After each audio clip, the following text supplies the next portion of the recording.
En esta segunda sesión, que espero en el Señor demorar un poquito menos, quiero hablar un poco de las consecuencias que hay cuando nosotros aplicamos los principios de interpretación o de hermenéutica. Recordemos que la hermenéutica simplemente es interpretación, ¿no es cierto? Gramatical histórica o histórico-gramatical literal.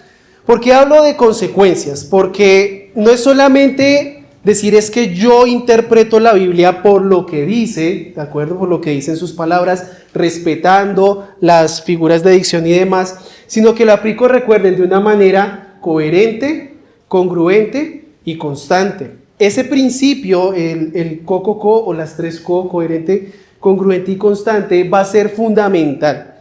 ¿Por qué? Porque muchas de las diferencias en las interpretaciones, en las doctrinas, entre evangélicos, y aquí hablamos de personas que aman y respetan la Biblia, que creen el Evangelio de nuestro Señor Jesucristo, que creen la Trinidad, que creen la verdadera humanidad y la verdadera divinidad de nuestro Señor Jesús, y todas estas doctrinas fundamentales. Cuando se acercan a otras doctrinas y nos acercamos a otras doctrinas, hay ciertas diferencias. Y uno podría decir, bueno, pero si estamos entre hermanos que compartimos el mismo evangelio, la misma esperanza, ¿por qué hay esas diferencias? Bueno, la diferencia está, si ustedes me permiten, aquí hacer una sobresimplificación, ¿de acuerdo? Es porque este método de interpretación no se aplica de manera coherente, congruente y constante. Ahora, ¿por qué hago este apunte? Porque este es el tipo de interpretación por el cual abogaron los reformadores. Cuando usted mira lo que Lutero, lo que Calvino, lo que Zwinglio, incluso, sé que no es muy conocido, pero los reformadores españoles, Constantino Ponce de la Fuente, Juan de Valdés, Casiodoro de Reina, Cipriano de Valera, todos estos hombres, al empezar este peregrinaje espiritual, que los lleva precisamente a separarse de Roma al ver que es una iglesia apóstata, que es una iglesia caída. Ellos dicen, es necesario que nos salgamos de esas alegorizaciones que llevan a Roma a sacar sus conclusiones y que entendamos la Biblia por lo que dice. Entonces, nótese que no solamente este tipo de interpretación, este método interpretativo proviene de la Biblia y de la comunicación misma, sino que nuestros antepasados en la fe, los reformadores, también abogaban por esto. Ahora, claro, hay que entender que las personas son hijas de su tiempo. Nosotros no podemos pensar que nos podemos adelantar a lo que nosotros vivimos, y pues ellos también se vieron afectados por sus circunstancias culturales, sociales y todo esto. Piense, por ejemplo, que el bautismo infantil era algo muy importante, no solamente en términos religiosos, sino también en términos sociales. Una persona era ciudadana de una ciudad cuando se bautizaba. Y una historia particular acá, no sé si ustedes lo sabían. ¿Han oído hablar de Ulrico Zwinglio? El reformador suizo, de habla alemana, porque recordemos que Calvino, aunque era francés, estuvo en la Suiza francesa. Zwinglio tuvo un recorrido muy interesante con respecto al bautismo infantil. En principio, si ustedes han oído su historia, él llega a las mismas conclusiones que Lutero con respecto a la justificación por la fe, pero él no lo hace a través de una crisis espiritual. Saben que Lutero era un hombre que, de hecho, René Sproul lo describe como la locura de Lutero en su conversión, ¿no? Zwinglio, por el contrario, utiliza y aplica el humanismo de su tiempo, que es simplemente volver a las fuentes, ¿listo?, para llegar a conclusiones muy similares o prácticamente idénticas a las que llegó Lutero. Zwinglio quería aplicar la Biblia de una manera tajante. Y por ejemplo, él hizo que allí en Zúrich, que fue la ciudad donde él ejerció su ministerio, incluso se quitaran los órganos de las iglesias. Porque él decía que en el Nuevo Testamento no se mostraba que las iglesias tuvieran instrumentos musicales. ¿Sí? Y pues bueno, creo que es una exageración. Lutero no lo hizo así. De hecho, Lutero, ustedes saben que compuso himnos hermosísimos, el más famoso de todos, Castillo Fuerte, ¿no es cierto? Zwinglio, en este afán de aplicar la Biblia por lo que dice, llegó a una conclusión bastante interesante, y él decía, pues el Nuevo Testamento me muestra que solamente se tienen que bautizar creyentes. No hay que bautizar los niños porque los niños no pueden hacer una profesión de fe. Y era el principio, se adhiere como a este principio de lo que llamamos el credobautismo, el bautismo de creyentes que pueden hacer una profesión de fe pública. Pero al darse cuenta de que de hecho las personas venían a ser ciudadanas de las ciudades-estado y de los reinos que existían en ese tiempo, solo mediante el bautismo infantil, él se vio en la necesidad de cambiar de su postura otra vez. Y se hizo de hecho un férreo defensor del bautismo infantil. Al punto de que sabemos que es con Zwinglio que surge o empieza el germen de la teología del pacto. ¿Bien? Entonces, todo esto, esta pequeña anécdota histórica la digo, porque claro, cuando vemos grandes hombres de Dios que empiezan a tener estas diferencias, nos tenemos que preguntar ¿por qué? ¿Por qué existen esas diferencias? Y bueno, esas diferencias se deben a que no se aplica de una manera coherente, congruente y constante la interpretación gramatical histórica. Entonces quiero que veamos algunas consecuencias de la aplicación de estos principios. Y la primera consecuencia es la prioridad del pasaje. ¿Qué quiero decir con esto? Bueno, ahí hay una definición y es que el significado de un pasaje se encuentra en el pasaje mismo. Lo repito, el significado de un pasaje se encuentra en el pasaje mismo.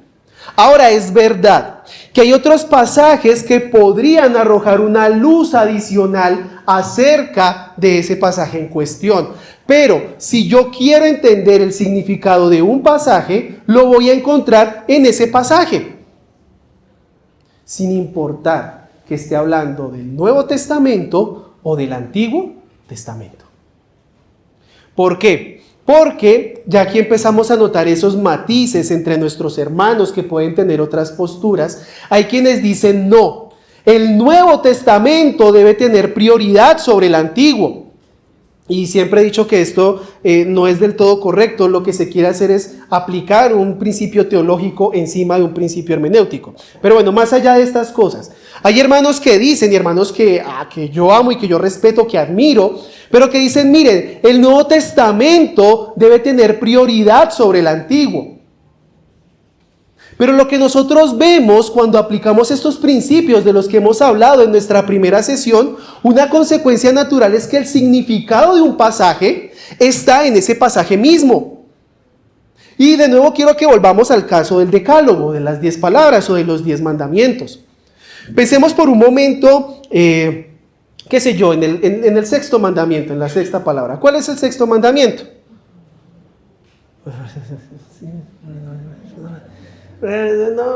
No asesinarás, ¿sí? No asesinarás. Entonces, nosotros cuando vemos lo que dice allí, si estudiamos, por ejemplo, ese término en el Antiguo Testamento, hay 2 palabras que hablan acerca de terminar con la vida de otro ser humano, 2 palabras en hebreo. La que se utiliza en el mandamiento, en el sexto mandamiento, se refiere al asesinato con intención de quitar a la otra persona la vida de una manera maliciosa. Porque la otra palabra, de hecho, se utiliza cuando se habla acerca de las ciudades de refugio. Ustedes recordarán esta ley particular en el Antiguo Testamento, donde si una persona asesinaba a otra sin intención, ¿de acuerdo? Podía ir a esconderse a una de estas ciudades de refugio. Entonces existía como ese matiz en estas 2 palabras. En español existe ese matiz, porque hablamos de matar y hablamos de asesinar. La traducción tal vez más correcta de nuestro término en el sexto mandamiento sería no asesinarás, no matarás, porque asesinar se refiere a esa malicia que hay detrás de la acción. ¿Listo? Claro, entonces nosotros podemos hacer, y el término es claro y podemos hacer todo este estudio. ¿Qué pasa? Que cuando nosotros llegamos al Nuevo Testamento, el Nuevo Testamento no cambia ese mandamiento, ¿o sí? Dice, ¿matarás? ¿No es cierto? Evidentemente el asesinato es un crimen de hecho contra la imagen de Dios. Pero ¿qué hace el Señor Jesucristo en el Sermón del Monte? ¿Qué dice? Que cuando tú le dices a tu hermano cabeza hueca, ¿por qué te me atraviesas cuando yo estoy manejando? Ya lo mataste en tu corazón. Porque la palabra raca que aparece allí, que es una expresión aramea, proviene de una expresión que significa la expansión. Cuando en Génesis 1 se habla de la expansión, se habla de la raquía, ¿listo? De esta expansión que queda hueca. O sea, básicamente usted le está diciendo cabeza hueca cuando le dice raca. ¿Listo? Lo que hace el Señor Jesucristo es ampliar. Lo que hace es arrojar más luz sobre ese mandamiento. Pero nótese que el significado del texto sigue siendo el mismo. La intención detrás de dañar a alguien que fue hecho a la imagen de Dios. Entonces, la prioridad del pasaje. El pasaje tiene la prioridad. Y aquí entonces entramos en estas discusiones ricas de hermenéutica que a mí me encantan tanto. Piensen esto, la autoría dual, ¿no es cierto? Hemos hablado de la autoría dual. Hemos hablado de que hay autores humanos, Moisés, David, etcétera, ¿no es cierto? Y hay un autor divino que es Dios, el Espíritu Santo. Sabemos que no existe contradicción entre, por ejemplo, lo que Dios quiso que se mostrara en Génesis y lo que Moisés escribió en Génesis. Sabemos eso, ¿no es cierto? Pero si Dios es el mismo autor de los 66 libros, eso quiere decir que Moisés no se contradice con Pablo, que Mateo no se contradice con Samuel o quien haya escrito el libro de Samuel. Nótese que aquí ya empezamos a extender estos significados, empezamos a extender estos conceptos y empezamos a encontrarnos con esas interpretaciones que chocan a veces. Porque si yo digo, no, lo que pasa es que el Nuevo Testamento reinterpreta, trasciende el Antiguo Testamento, de una u otra manera estoy sugiriendo que Dios, lo que dijo en el Antiguo, no es lo mismo que dijo en el Nuevo. Entonces, es una consecuencia natural. En cambio, si yo digo que la prioridad de la interpretación de un pasaje está en el pasaje mismo, lo que estoy implicando es que Dios no está cambiando los significados de los textos. Ahora, esto no quiere decir, y de nuevo quiero ser muy claro en esto, que la revelación posterior añade luz, muestra otras implicaciones a lo que se reveló anteriormente. Estamos completamente de acuerdo con eso. Yo con eso no tengo ningún problema. El problema que yo tengo es cuando las personas dicen, no, es que la revelación posterior transforma, trasciende, y todos los sinónimos que le quiera poner, ¿sí? La revelación anterior. Debemos ser muy cuidadosos con ello, la prioridad del pasaje. Si yo voy a interpretar, por ejemplo, un pasaje en el Evangelio de Mateo, tengo que ver primero lo que dice Mateo. Ahora, si de pronto Pedro o Pablo o Juan dicen algo que me ayudan a entender mucho más ese pasaje, pues puedo apoyarme en eso. Les voy a colocar un ejemplo. A ver, esta es una trivia bíblica. ¿Listo? ¿Cuál es el único milagro del Señor Jesucristo que se repite en los 4 evangelios? ¿Perdón? Pero ¿de cuántos estamos hablando? La de los 5,000, correcto. Si ustedes ven, el único milagro que se repite en los 4 evangelios es la alimentación de los 5,000. Cuando ustedes leen a Mateo, a Marcos y a Lucas, su recuento de este milagro es bastante similar. Se habla acerca de cómo el Señor Jesucristo reta a los discípulos, les pide que se sienten en grupos de 50, el Señor toma los 5 panes y los 2 peces, da gracias y empiezan a repartir, que dicho sea de paso, este es uno de los milagros de mayor energía, hablando en términos físicos, porque el Señor produjo materia de la nada, solamente con el poder de su palabra. ¿Sí? Y si utilizamos la relación entre materia y energía, hay muchísima energía ahí de por medio. Bien interesantes. Ñoñadas de uno que es químico. ¿Sí? No me tiene que hacer caso en eso. ¿Sí? Pero nótese algo. El Evangelio de Juan se extiende un poco más. De hecho, todo el capítulo 6 del Evangelio de Juan habla acerca de ese milagro. Y hay cosas que suceden dentro de esa multiplicación de los panes y de los peces que arrojan más luz. Así, por ejemplo, yo estoy predicando a partir de Mateo, ese texto. Pero en ningún momento eso implica que Juan me va a cambiar lo que dice Mateo. ¿Sí me hago entender entonces? Entonces nótese cómo los otros textos bíblicos me van a ayudar a entender mejor tal vez ese pasaje que estoy explicando. Pero la prioridad interpretativa del pasaje está en el pasaje mismo. De nuevo, a mí me gusta mucho tomar este pasaje, el de Daniel 9. Cuando Daniel hace las cuentas de cuánto quedaba de la cautividad de Judá, él no se puso a decir, bueno, es que de pronto lo que quería decir Jeremías era una cautividad del corazón, y entonces los 70 años, entonces como el 7 es un número de perfección, entonces, no, él no dijo eso, él dijo, me cachis, ya casi Ya casi está, no hemos confesado nuestros pecados, tenemos que hacerlo para que el Señor obre en nosotros. Porque de hecho Daniel conocía Deuteronomio 30, cuando confiesen sus pecados allá en las naciones donde yo los he arrojado, los haré volver. Entonces nótese que la prioridad del pasaje es fundamental, en la interpretación se encuentra en el pasaje mismo. Ahora esta parte, la siguiente por favor. Llegamos a un tema ardiente, ¿listo?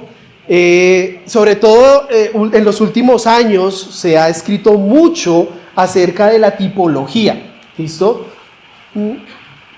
No que no se haya escrito en otros momentos, ¿de acuerdo? Pero últimamente se ha escrito mucho acerca de qué es eso de la tipología. Bueno, lo primero es entender qué es un tipo. Ahora sabemos que aquí en Colombia un tipo es cualquier persona, el tipo o la tipa, ¿sí? Pero no, estamos hablando de este concepto interpretativo, este concepto hermenéutico. ¿Qué es un tipo? ¿Listo? Es una persona, un acontecimiento o incluso una institución, que me faltó allí, pero lo pueden incluir, que está en una parte de la Biblia, ¿de acuerdo? Que prefigura o apunta a una realidad mayor. ¿Listo? Y usted me dirá, bueno, ¿eso con qué se come? Piensen en esto. Levítico 16. Si usted lee Levítico 16, va a leer lo que es la fiesta más importante para los, o que era la fiesta más importante para los hebreos, el día de la expiación, en el que el sumo sacerdote utilizaba 2 corderitos, ¿no es cierto? Uno lo desechaba al desierto, el otro lo sacrificaba y entraba la sangre al lugar santísimo. Era el único momento en el que el sumo sacerdote podía entrar, ¿no es cierto?, al lugar santísimo. ¿Qué hacía allí el sacerdote? Él tomaba la sangre y la echaba sobre la tapa del arca del pacto. ¿Usted se acuerda cómo se llama la tapa del arca del pacto? El propiciatorio. Bueno, puede que esa palabra no le diga mucho a usted, pero resulta que en hebreo el nombre de esa tapa significa cubrir o una cubierta. Y es interesante que el sumo sacerdote cubría el pacto que de hecho el pueblo había quebrado, porque recuerden que allí dentro del arca estaban las 2 tablas de la ley que el pueblo hebreo se pasó por el arco del triunfo en Éxodo 32. Pero allí estaba que la sangre de ese macho cabrío cubría ese pacto quebrantado. Pero nótese cómo los escritores bíblicos en el Antiguo Testamento entendían que había una necesidad de que no solamente se cubrieran los pecados, sino que esos pecados se quitaran. Entonces, en el Evangelio de Juan, capítulo 1, versículo 29, oímos a Juan el Bautista decir: he aquí el Cordero de Dios que quita el pecado del mundo. Entonces, el día de la expiación en Levítico 16 es un acontecimiento o una institución que prefiguraba, que apuntaba a una realidad mayor. Porque como dice el autor de Hebreos en el capítulo 9, ni la sangre de los toros ni de los machos cabríos podía ¿qué? Quitar el pecado. Solamente el sacrificio de Cristo podía hacerlo.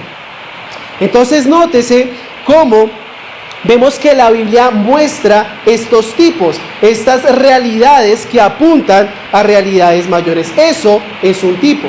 Ahora, si pasamos a la siguiente, tenemos que empezar a ver algo. No podemos, quiero decir esto de una manera bonita, pero no se me ocurre ninguna manera bonita. No podemos rebuscarnos tipos en la Biblia que no existen. ¿Cómo podemos encontrar de manera correcta los tipos para no sobreinterpretar los textos bíblicos? Bueno, la manera correcta es cuando el Nuevo Testamento realiza esa conexión. Si el Nuevo Testamento le dice a usted con claridad que hay una conexión entre esa persona del Antiguo Testamento y esa realidad del Nuevo Testamento, que en la gran mayoría de los casos es Cristo, yo diría que en todos los casos es Cristo, está perfecto, está bien, ahí hay un tipo.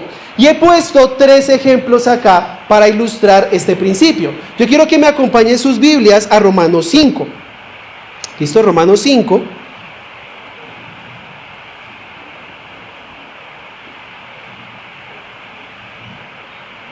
Y vamos a ver desde el versículo 14.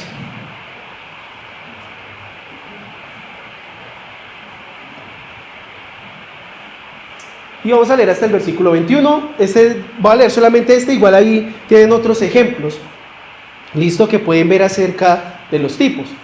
Pero veamos lo que dice Pablo acá, esta disertación es preciosa.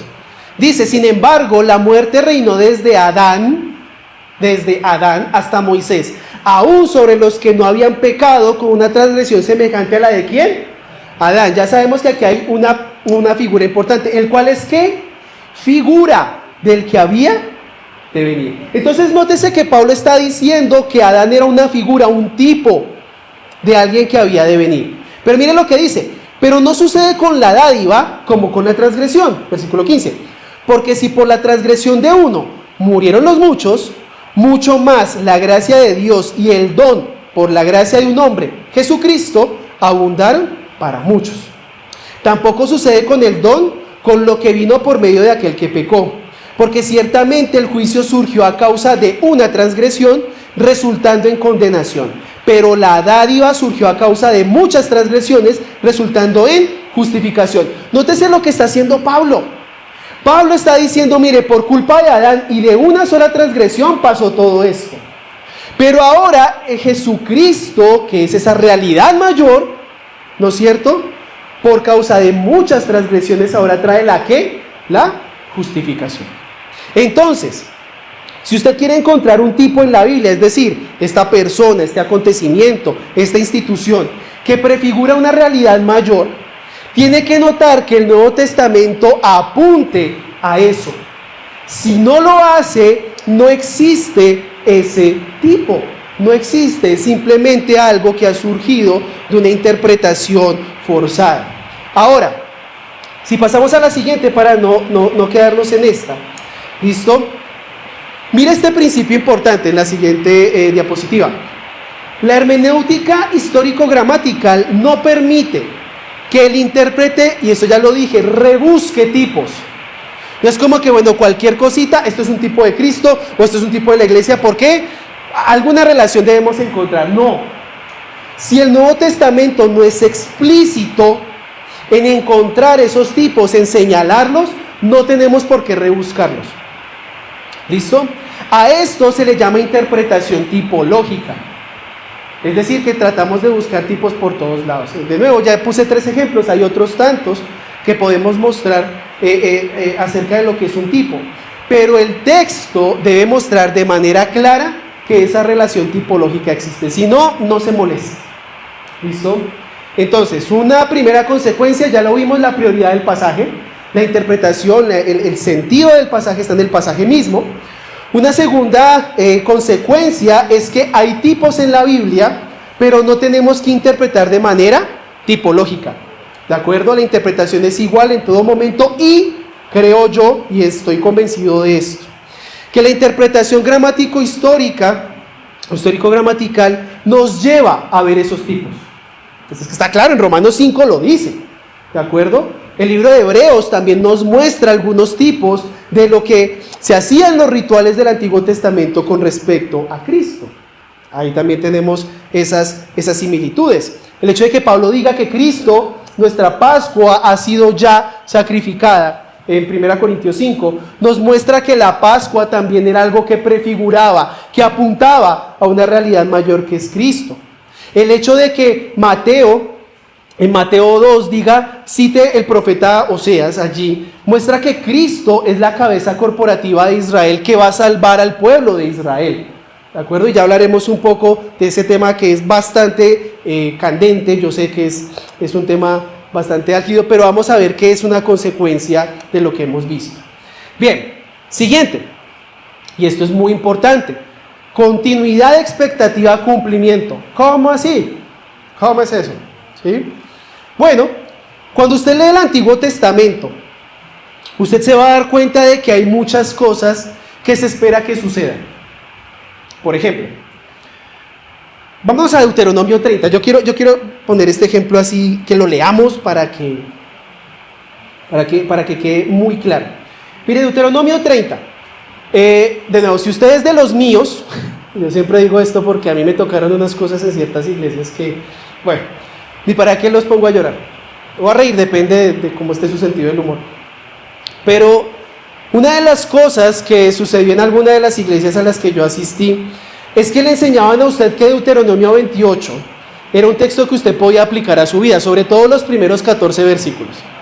Entonces, si usted recuerda lo que dice Deuteronomio 28, habla acerca de las bendiciones y de las maldiciones que el pueblo iba a experimentar cuando obedeciera o desobedeciera la ley. ¿Listo? Pero cuando usted empieza a leer ese texto bien, se da cuenta de que Deuteronomio 28 es un texto profético. Porque primero Israel es más o menos obediente y Dios lo bendice. Pero cuando él empieza a desobedecer, Dios empieza a castigarlo. Y hay un pasaje, no recuerdo exactamente el versículo, pero sí está en Deuteronomio 28, donde dice que por causa del sitio de sus enemigos, ellos se iban a comer a sus hijos. No sé si recuerda que eso aparece allí. Bueno, por allá cuando usted lee Segundo de Reyes 6 y 7, eso precisamente sucede.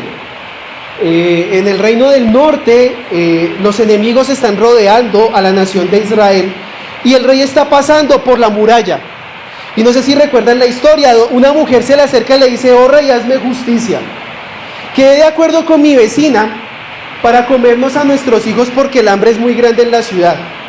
Primero nos comimos a mi hijo y ahora esta mujer no quiere entregar a su hijo para que nos lo comamos. Que de hecho es como una reversión de lo que sucede con Salomón. Entonces, Deuteronomio 28, de hecho, es un texto profético. Apunta a lo que Israel va a experimentar. ¿Y qué es lo que va a experimentar al final? El exilio. Ellos van a salir de la tierra prometida. El capítulo 29 también apunta a esta realidad y llegamos al capítulo 30. Mire cómo empieza. Y sucederá que cuando todas estas cosas hayan venido sobre ti, la bendición y la maldición que he puesto delante de ti, y tú las recuerdes, ¿en dónde? ¿En una nación? ¿En dos? No, en todas las naciones.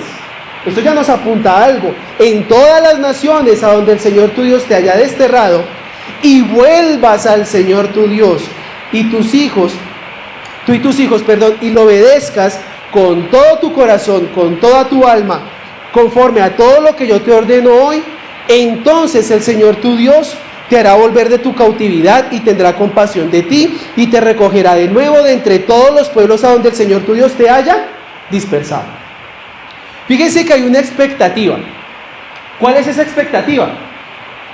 Que la nación de Israel, después de su dispersión por todas las naciones, se va a acordar de Dios. Y cuando se acuerde de Dios, Dios se va a acordar de esa nación. Y ojo con lo que estoy diciendo, estoy utilizando mis palabras de una manera muy medida. Cuando los israelitas que están dispersos en las naciones se acuerden de Yahvé, Yahvé se va a acordar de ellos. Ahora quiero que me acompañen, miren la expectativa. Ellos se van a acordar de Dios y Dios se va a acordar de ellos. Acompáñenme a Zacarías capítulo 9.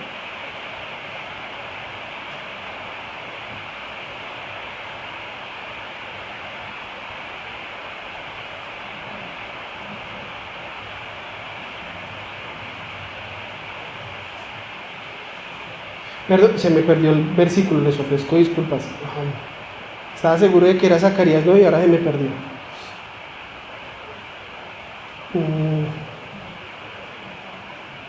Perdón, Zacarías 12:10. Ahí está. Zacarías 12:10.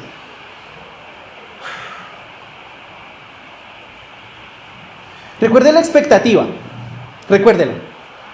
Los israelitas se acuerdan de Dios, de Yahvé, Yahvé se acuerda de los israelitas. El profeta Zacarías escribe, después del exilio babilónico, ellos vuelven a la tierra prometida, pero ya no vuelven como una nación libre, ellos vuelven como una jurisdicción del imperio persa. El nombre Zacarías significa Yahvé recuerda. ¿Listo? Mire lo que dice Zacarías 12:10. Y derramaré sobre la casa de David y sobre los habitantes de Jerusalén el espíritu de gracia y de súplica, y me mirarán a mí. ¿A quién? A quien han traspasado. Y se lamentarán por él, como quien se lamenta por un hijo único, y llorarán por él, como se llora por un primogénito. Aquel día habrá gran lamentación en Jerusalén, como la lamentación de Hadad Rimón en la llanura de Megiddo. Notes entonces que esa misma expectativa que está en Deuteronomio 30 se ve reflejada en Zacarías 12. Es decir, que ellos miran a Dios, a quien han traspasado. ¿Cómo es posible que Yahvé sea traspasado? Pero es lo que está diciendo allí, ¿no es cierto? Recuerden que estamos en el Antiguo Testamento todavía. Y dice que Él va a derramar, ¿qué dice? El espíritu de gracia y de súplica. Ahora mire cómo se utiliza este mismo texto en Apocalipsis 1. Ahora ya estamos en el Nuevo Testamento, ¿no es cierto? Apocalipsis 1:7.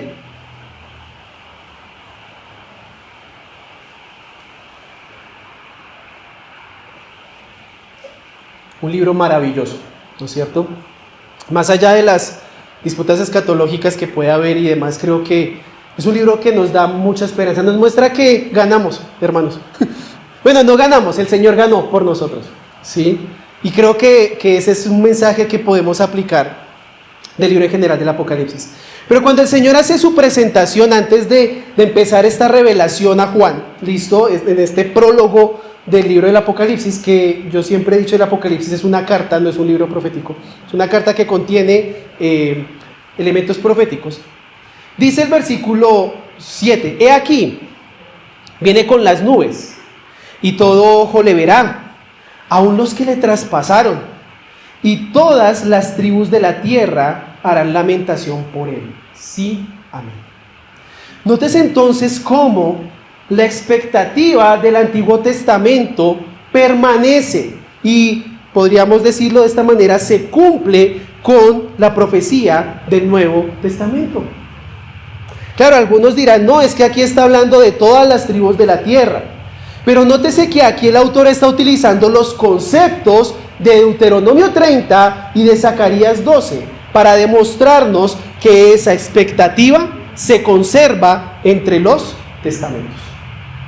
Entonces, si nosotros vemos una expectativa que los escritores del Antiguo Testamento plasman, no tenemos por qué pensar que no, eso en el Nuevo Testamento se cambió. Es que no era eso, ay, qué pena, no era eso, era otra cosa. No, nos damos cuenta de que ellos hacen una línea continua entre lo que se espera y lo que se va a cumplir. ¿Listo? Esto es muy importante. ¿Por qué? Porque las expectativas del Antiguo Testamento, como dice nuestra diapositiva, no se ven transformadas o disueltas o trascendidas o cambiadas por la revelación del Nuevo Testamento.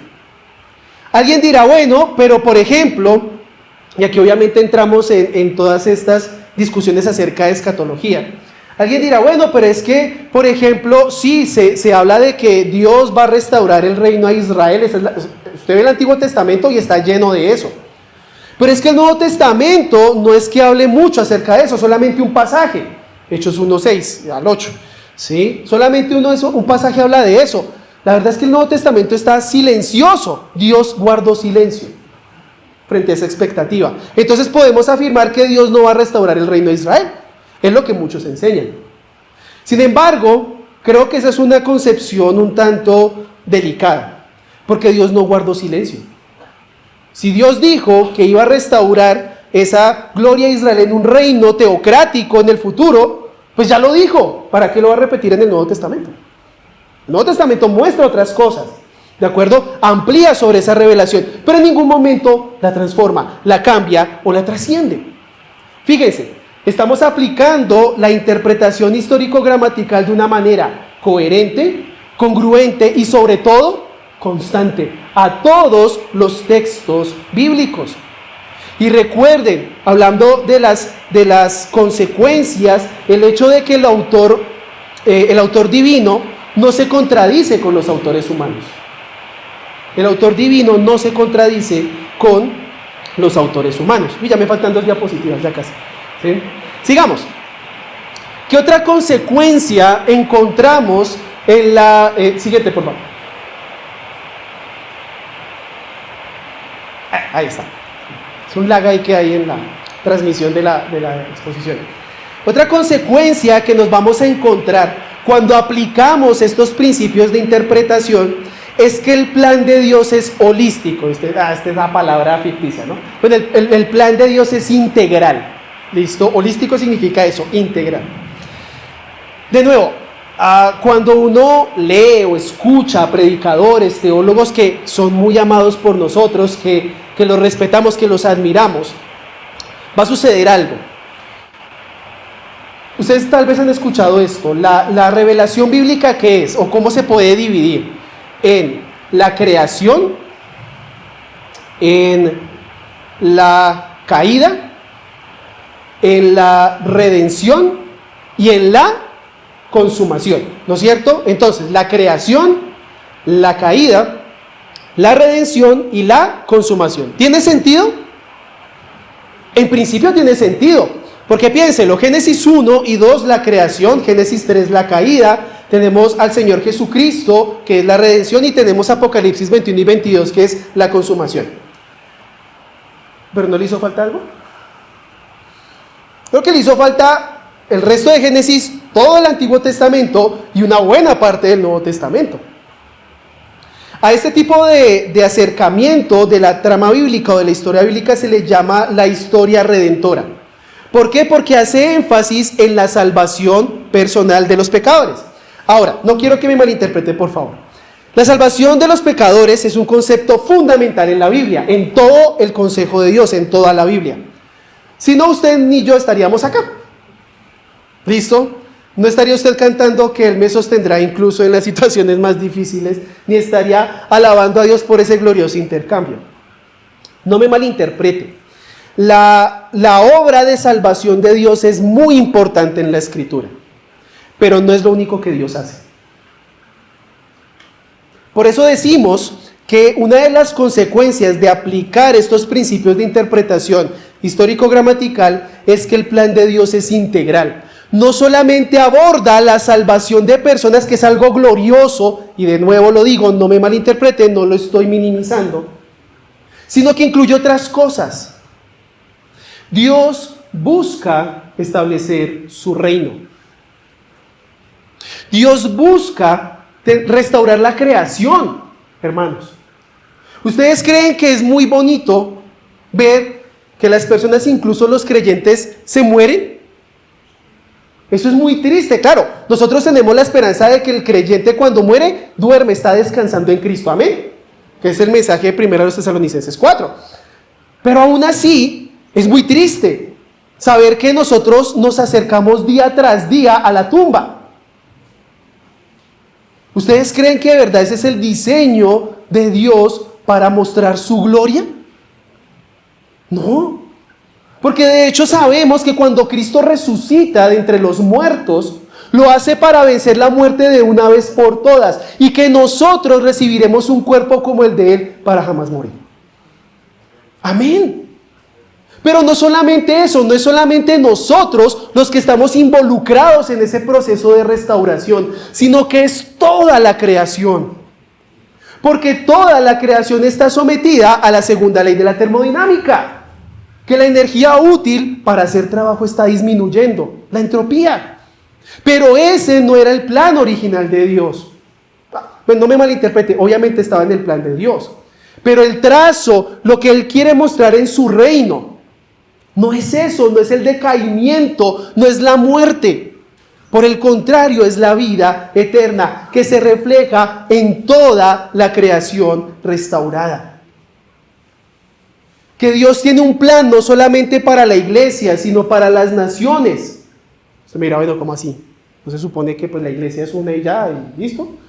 No, pero es que es interesante que incluso en la nueva creación, en los nuevos cielos y en la nueva tierra, se nos dice que las naciones entran a la nueva Jerusalén para traer su gloria ante el Rey de Reyes.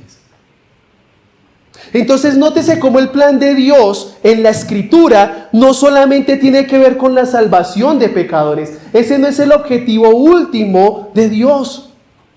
El objetivo es más amplio. Es mostrar su gloria a través de todas estas bendiciones. Piense por un momento, si usted ha leído Apocalipsis 21 y 22, ¿cómo va a ser eso? Piense cómo va a ser el hecho de que usted no va a pecar más. Y que va a tener al Cordero allí mismo. Se va a acercar a Él, lo va a contemplar y lo va a adorar por siempre. Pero no lo va a hacer solo, como enseñaba Tomás de Aquino, de una manera extracorporal, sino que por el contrario, usted va a ver al que tiene al lado y va a decir: bendito el nombre del Señor por lo que hizo en ti. Y no solamente eso, sino que de hecho la imagen que nos pinta estos últimos 2 capítulos es que la vida humana no va a verse transformada en algo, insisto, efímero por allá, como si fuéramos, voy a colocar un ejemplo muy mundano, yo sé, de cierto anime cuando se morían y eran como nubecitas, ¿no? O sea, como todos vamos a ser nubecitas y no, por el contrario, vamos a experimentar todo lo que Dios quiso para la raza humana y todo para la gloria de Dios. Entonces nótese que cuando vemos esto, no solamente el plan redentor de Dios, que insisto, es algo fundamental y que de hecho es la base de todo lo que he dicho, ¿listo? Se va a ver, sino que es un plan general, holístico, integral, incluye muchísimas otras cosas. Por eso, no solamente tenemos que hablar acerca de estos aspectos de la salvación, que obviamente debemos hacerlo, pero no solamente acerca de eso, sino de lo que Dios está haciendo, incluso en el reino animal. Piensen en lo que dice el profeta Isaías en el capítulo 11, en el capítulo 2, en el capítulo 65, acerca de cómo va a ser la relación de los seres humanos con los animales. Yo veo a mis hijos cuando están en la casa de mis suegros, que ellos bajan a la montañita, que hay como una parte verde, una zona verde. A mí me asusta que, por ejemplo, les salga, qué sé yo, una chucha o lo que sea y los asuste. ¿Qué será un niño que pueda jugar con una víbora y no le haga daño? Porque es que ese es el diseño original de Dios. Y es maravilloso que podamos entender eso a partir de la Escritura. Y por último, una última consecuencia es el uso responsable de las palabras. ¿Listo? La hermenéutica histórico-gramatical obliga al intérprete a interpretar las palabras de una manera responsable. Usted dirá, ¿pero cómo podemos ser irresponsables? Yo no voy a decir nombres, hoy estoy buena gente. El clima como que me ayuda a estar así más relajado. En otro momento diría nombres. Pero hoy no voy a decir nombres porque son hermanos en la fe y toda la cosa, ya saben esto. Pero hay un intérprete muy querido que escribió un comentario de la epístola a los romanos. Es un comentario que se utiliza mucho. Y este hombre, al hablar de Romanos 1.16, ¿qué dice Romanos 1.16? Porque no me avergüenzo del Evangelio. ¿Por qué? Porque es el poder de Dios, ¿no es cierto? Entonces, resulta que la palabra en griego para poder es de donde nosotros sacamos palabras en el español como dinámica, ¿listo? Dinamismo o dinamita. Para los que no saben, la dinamita es un invento que cambió el mundo en el siglo XIX. Alfred Nobel básicamente lo que hace es mezclar un mineral con la nitroglicerina y pues obtiene un explosivo que es muchísimo más estable y que es igual de poderoso que la nitroglicerina.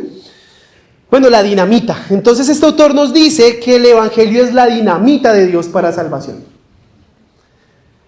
Es un uso irresponsable de las palabras. ¿Por qué? Porque Pablo escribió ¿cuándo? En el primer siglo, ¿no es cierto? Después de Cristo. Del año 56 muy probablemente escribió la epístola a los romanos. La dinamita se inventa 18 siglos después. No estamos como metiendo un concepto de un tiempo distinto en algo que definitivamente Pablo no quería decir. O sea, es obvio que Pablo no estaba pensando, oh sí, la dinamita, yo sé que me van a en el siglo XX me van a entender así. No, obviamente no. Obviamente Pablo, de hecho, a lo que estaba haciendo alusión es a la autoridad que Dios da para la salvación a través del mensaje del Evangelio. Entonces tenemos que ser responsables con el uso de las palabras. No podemos cometer ese anacronismo, es decir, poner una expresión moderna en un concepto antiguo.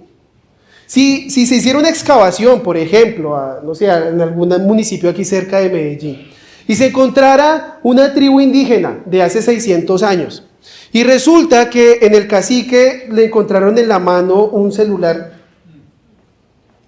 Pues a ver, evidentemente algo no cuadra, ¿sí? Y probablemente sea el celular. ¿Qué hace ahí? ¿Qué hace ahí ese celular? ¿Se nota la incongruencia? Entonces debemos evitar esa clase de interpretaciones forzadas. Y esto, mire hermanos, cuando uno lee autores tanto buenos como malos, esto abunda, por desgracia. ¿Por qué? Porque queremos que los textos digan algo que no dicen. A mí me gusta siempre poner estos ejemplos de cómo los autores bíblicos toman palabras que eran comunes a su tiempo, palabras que se utilizaban, que eran de uso común en sus vidas cotidianas, en el mundo cotidiano, digámoslo así, y les dan una carga teológica. ¿Listo? Yo lo llamo así, la carga teológica. Piense, por ejemplo, en la palabra iglesia. ¿Listo? Si yo les hablo hoy de iglesia, podemos entender, por ejemplo, este recinto, pero también entendemos los miembros de esta congregación, que es la verdadera iglesia, ¿no es cierto? Pero para una persona que, por ejemplo, vivió en el tiempo de Cristo, esa palabra eclesia no significaba eso. Si usted va a un diccionario del griego de esa época, se va a dar cuenta que la palabra eclesia simplemente significa una asamblea, una reunión de personas. ¿Listo? Pero es que resulta que los autores bíblicos tomaron esa palabra y le inyectaron, le proporcionaron un contenido teológico. ¿De acuerdo? ¿Cómo lo hicieron? Esto es algo sobre todo una obra de Lucas en el libro de Hechos. Hay 3 ejemplos de cómo se puede ver esto. Esteban, ¿de acuerdo? ¿Ustedes recuerdan Esteban? Hechos 6, a él se le elige como un servidor para servir las mesas literalmente, ¿no es cierto? Pero era un hombre que, un evangelista y un hombre que ejercía la autoridad de Dios de una manera brutal, al punto de que los líderes judíos dicen, no más, este tipo lo tenemos que callar.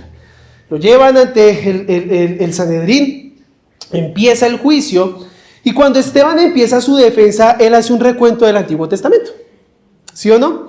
Y él habla, cuando ya está a punto de terminar ese discurso, él dice, es este Moisés, el que estaba, ¿en dónde? ¿O con quién? Con la congregación de los hijos de Israel. ¿Recuerdan esa parte? Bueno, la palabra congregación que él utiliza ahí es eclesía. La misma palabra que se traduce iglesia. Entonces algunos autores dicen, no, vea, ahí la iglesia estaba presente en el Antiguo Testamento, porque Esteban usó esa palabra para ello. Pero nótese que lo que está diciendo Esteban es simplemente que los hijos de Israel estaban reunidos, estaban congregados, como cualquier reunión o congregación de personas, sin necesidad de esa carga teológica que tiene allí. Más adelante, en Hechos 19, Lucas hace lo mismo. Y en esta sí, aquí no hay pierde. Porque Lucas explica que Pablo está predicando en Éfeso. Y ustedes recordarán que está todo este tumulto que grita grande, es Diana de los Efesios, porque en Éfeso quedaba este templo de Artemisa o de Diana. Y él dice que una turba se une para tratar de matar a Pablo. ¿Sabe qué palabra se utiliza para esa expresión turba? Eclesía.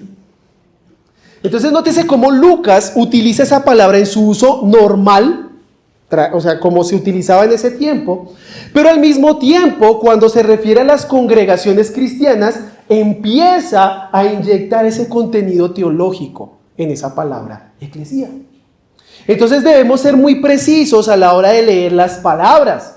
¿De acuerdo? Las palabras, recuerden, tienen un significado ¿en dónde? En su contexto. Recuerden cuando hablamos del banco. Si yo les digo, me paro acá, les digo, buenas tardes hermanos, banco, y me voy.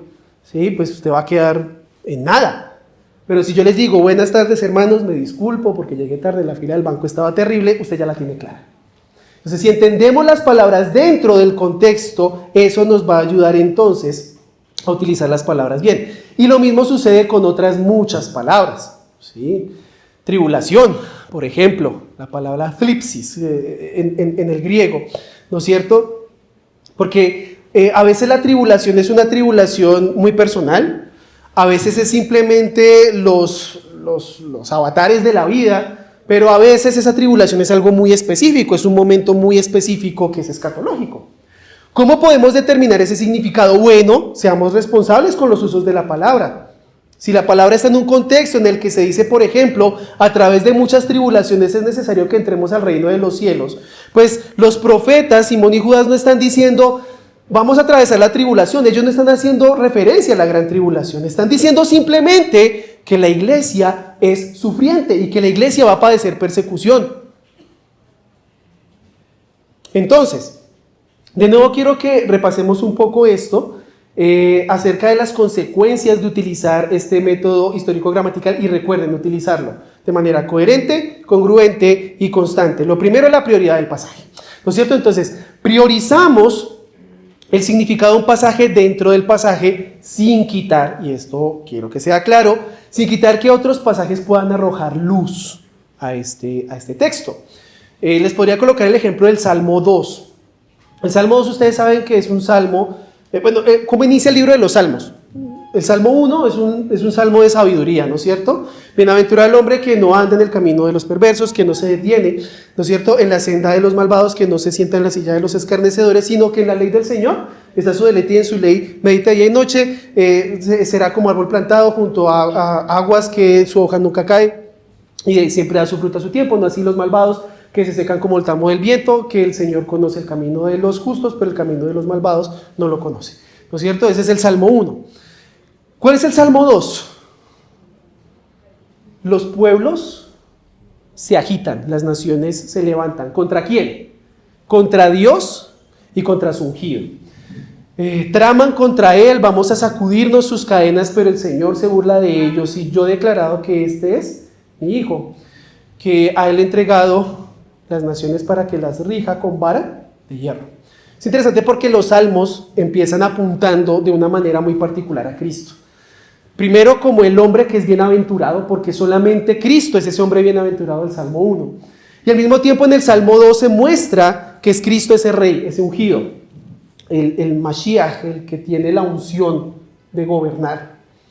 Pero cuando usted va al Nuevo Testamento, cómo se usa el Salmo 2 es muy interesante. Porque usted, claro, va a Apocalipsis 19, ¿no es cierto? Y se da cuenta de que se habla de Cristo ya de una manera muy clara, habla acerca de la vara de hierro, que con ello castiga a las naciones. Pero si usted va a Apocalipsis 2, se dice que la iglesia también va a ejercer esa autoridad. Entonces, del pasaje del Salmo 2 yo puedo hacer todas estas inferencias, pero yo me puedo apoyar en estos otros pasajes para arrojar más luz sobre lo que está diciendo. Pero ¿dónde está mi enfoque? Está en el Salmo 2. Ahora, si mi enfoque está en Apocalipsis 2, pues entonces ahí va a estar mi enfoque y el Salmo 2 me va a ayudar a arrojar luz. ¿Sí me hago entender entonces cómo funciona la prioridad del pasaje? También hablamos entonces de los tipos, de la tipología. Recuerden, personas, acontecimientos, eventos que prefiguran algo más grande, una realidad más grande. Debemos tener cuidado de sobretipificar. ¿Listo? De sobretipificar. No podemos andar encontrando tipos en cada cosita. Yo tengo un libro de tipología que este autor encuentra en cada detalle del tabernáculo una relación con Cristo. Pero cuando le digo que en cada detalle, le estoy diciendo que incluso en las 11, ¿cómo decir esto? Los 11 paños que se colocaban alrededor del tabernáculo para aislarlo del atrio, incluso en eso él encontraba a Cristo. Y yo a veces decía, venga, pero ¿cómo llegó? O sea, estamos hablando de peras y saltamos a manzanas, ¿sí? Evidentemente, pues no podemos esperar eso. Solamente si el Nuevo Testamento nos muestra esa relación tipológica, allí es donde la vamos a encontrar. También tenemos entonces la continuidad entre la expectativa y el cumplimiento. Y esto, no lo mencioné, pero ya que me acuerdo lo voy a decir. Los pactos, hermanos, los pactos bíblicos, el pacto que Dios hizo con Noé, el pacto que Dios hizo con Abraham, el pacto que Dios hizo con Finés. Yo no sé si usted sabía que existe un pacto sacerdotal en Números 24. Cuando sucede toda esta cuestión de Baal Peor, después de que Balaam intenta maldecir a Israel, ¿no es cierto? Ellos se prostituyen detrás de Baal Peor. Y Finés, Dios hace un pacto con Finés de un sacerdocio eterno. Es interesante, ese es el pacto, es el niño feo de los pactos porque nadie lo menciona, pero ahí está, ¿no es cierto? El pacto que hizo Dios con David, el prometido nuevo pacto en el libro de Jeremías, en Ezequiel, en Isaías. Esas expectativas se tienen que cumplir de alguna manera, tal como se prometieron.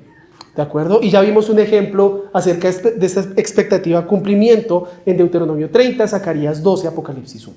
Bien, y por último, entonces, hablamos también del plan holístico de Dios. Sabemos que la salvación de las personas es importante, es fundamental la obra de Cristo, pero no es lo único que Dios está haciendo para llevar a cabo su plan. Él está yendo hacia la restauración de la creación, hacia la restauración de la humanidad, ¿no es cierto?, en ese plan para la gloria de su nombre. Y por último, ahora sí, tenemos el uso responsable de las palabras.